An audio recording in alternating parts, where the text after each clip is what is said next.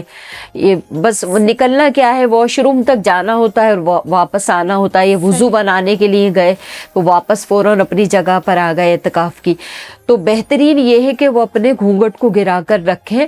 تو اس سے انہیں یہ ہے کہ پردے کی بھی عادت ہو جائے گی اس 10 دنوں میں, اور پھر ہے نا ایک خاص اللہ تعالیٰ کی محبت حاصل ہوگی اس چیز سے. اچھا عموماً دیکھا گیا ہے شازیہ صاحبہ کہ لوگ اعتکاف میں جب بیٹھتے ہیں تو جس طرح کا آج کل کا دور ہے کہ ہم سے جو موبائل ہمارا فتنہ ہم سے وہ نہ چھوٹا جائے, تو ہم عموماً دیکھتے ہیں کہ لوگ اعتکاف میں تو موجود ہوتے ہیں لیکن موبائل وغیرہ استعمال کر رہے ہوتے ہیں, اپنے عزیز و اقارب سے فون پہ گفتگو فرما رہے ہوتے ہیں. تو ایسے لوگوں کو کیا ہوتا ہے اعتکاف میں بیٹھ کے اس طرح کی حرکت کرنا؟ یہ جو اعتکاف ہے نا رب کی بارگاہ میں یعنی کہ دھرنا دے کر بیٹھ جانا, ایک کہ بس میرا رب مجھ سے راضی ہو جائے کسی بھی طریقے سے, یعنی اپنی بات رب سے منوا لینی. کہ آپ اپنے ماں باپ سے ضد کرتے ہیں کہ نہیں مجھے تو یہ چیز چاہیے, یا آپ مجھ سے راضی ہو جائیں, مجھ سے خوش ہو جائیں, کیا واقعی آپ مجھ سے راضی ہو گئے, ماں باپ سے کہتے ہیں تو ماں باپ بھی ہمیں گلے لگا لیتے ہیں. اس وقت صفا یہ اتنا خوبصورت اور اتنا اچھا ٹائم ہوتا ہے کہ اگر ہم یکسوئی اور دل جمی کے ساتھ زندگی میں ایک مرتبہ بھی اعتکاف صحیح نیت سے کر لیں تو آپ کی اصلاح کا باعث بن جاتا ہے, اور پھر دنیا سے دل اچاٹ ہو جاتا ہے. پردے کی سعادت نصیب ہو جاتی ہے, بے حیائی کی عادت تھی تو وہ بھی چلی جائے گی, فلمیں ڈرامے دیکھتے تھے تو وہ چیزیں ہمارے دل و دماغ سے نکل جائیں گی. تو اعتکاف کا مقصد تو یہ ہے. اب فون میں باتیں کرنا, میں تو کہتی ہوں کہ جب اعتکاف میں بیٹھے آپ تو فون کو اپنے قریب بھی نہ آنے دیں. بالکل بالکل ایسا ہی ہے ناظرین, اعتکاف کا مقصد ہی یہی ہوتا ہے کہ آپ دنیا سے, دنیا کی محبت سے دوری اختیار کریں اور اپنے رب سے رجوع کریں. تو زیادہ سے زیادہ نوافل کا اہتمام کریں, جو نمازیں قضا ہو گئی ہیں ان کو حساب لگا کے اپنا وہ نمازیں ادا کریں. قرآن مجید آپ یہ سوچیں کہ مجھے اس 10 دن میں کتنے قرآن ختم کرنے ہیں, چاہے وہ یہ کہ آپ ٹھہر ٹھہر کے پڑھیں. اللہ کے رسول نے فرمایا جو ٹھہر ٹھہر فوکس کریں, تفسیر دیکھیں, ترجمے کو سمجھیں کہ ترجمہ قرآن جو ہے وہ ایک ایسی کتاب ہے جو کہ آپ کو دنیا کی تمام سوال کے جواب اس میں موجود. بالکل بہت اچھی بات کہی آپ نے.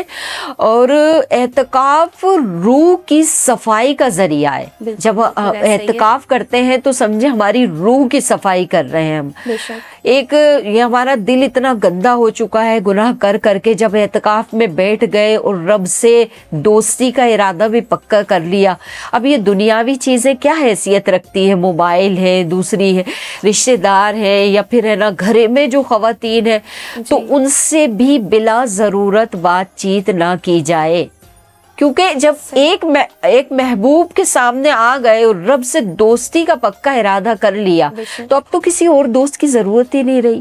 بالکل ایسا ہی ہے ناظرین. اسی کے ساتھ ہمارے سیگمنٹ کا وقت کیونکہ مختصر ہوتا ہے تو اختتام کی جانب آ گیا ہے. انشاءاللہ تعالیٰ کل پھر آپ سے ملاقات کریں گے اور اسی اعتکاف کے ٹاپک کو کوشش کریں گے کہ ہم دوبارہ بھی آپ کے سامنے جو ہے وہ اس کا تو ماشاءاللہ بہت وسیع ہے, اور ہمیں چاہیے کہ ہم اس طرح کے ٹاپک کو دل جمی کے ساتھ سیکھیں تاکہ ہمیں اندازہ ہو کہ ہاں واقعی ہمیں یہ چیزیں نہیں کرنی ہے اللہ کی عبادت میں. اسی کے ساتھ آپ سے الوداع لینا چاہیں گے. ہمیں اپنی دعاؤں میں ضرور یاد رکھیے گا. انشاءاللہ تعالیٰ کل پھر آپ سے ملاقات ہوگی. تب تک کے لیے اپنا بہت خیال رکھیں. اللہ حافظ.